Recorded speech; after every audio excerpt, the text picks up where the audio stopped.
with father's incorruptible behavior, and in British Raj, my father didn't work directly for the British, but worked for the Maharaja.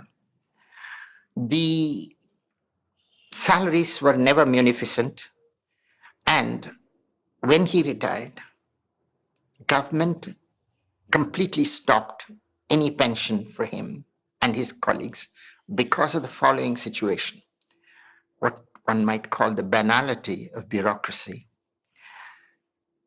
When contractors were hired by the government for this work, the contractor would go to my father's boss, the big boss, district forest officer, who lived in a bungalow with a garden that was much larger than our entire string of homes.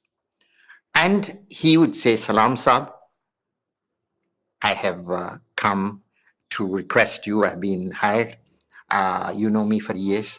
I need 100 bags of rice and 20 bags of tur dal, etc. because we have to set up tents and they have to eat before."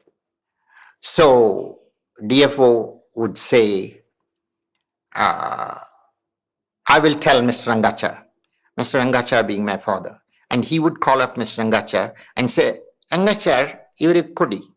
You give him these things." So, boss says so, you sign it, but the signature is yours, decision is boss's.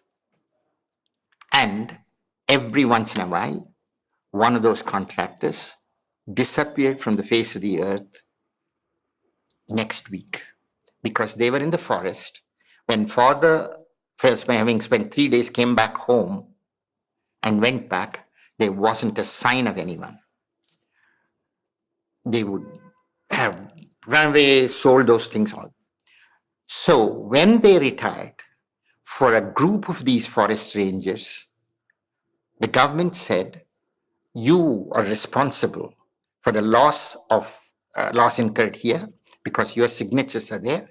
Therefore, we withhold any money coming to you," which meant that my father retired at that time at 100 rupees per month.